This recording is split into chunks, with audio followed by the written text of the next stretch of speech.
Syedaralun, sejak puasa pertama Ramadan tahun ini, Menasa Desa Pandrah Kandeh, Kecamatan Pandrah Biren, ramai dengan kaum ibu. Para kaum ibu tersebut memasakkan cirumbi sebagai makanan khas berbuka bagi masyarakat Aceh. Kegiatan masak-memasak kanci rumbi seperti pada Selasa 26 Maret 2024 dimulai sejak pukul 9 waktu Indonesia bagian Barat. Menasa sudah ramai dengan kaum ibu dan juga laki-laki.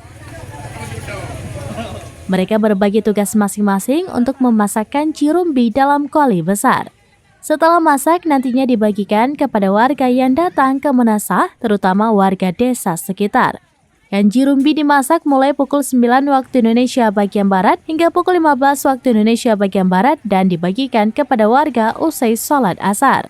Kecik Kampung Pandrah Kandeh, Abdul Manan mengatakan memasak kanji rumbi sudah menjadi tradisi turun-menurun. Bukan saja di Pandrah Kandeh, tapi sejumlah desa lainnya di Pandrah melakukan kegiatan serupa. Memasak kanji rumbi menurut Kecik tidaklah susah, di mana bahan utamanya berupa beras berkualitas bagus direbus bersama rempah-rempah hingga menjadi bubur.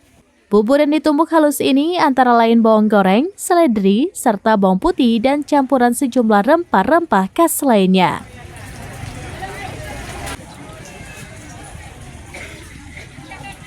Dari Biren, Yusmandin Idris, Serambinews.com. Download Tribun X sekarang. Menghadirkan lokal menjadi Indonesia.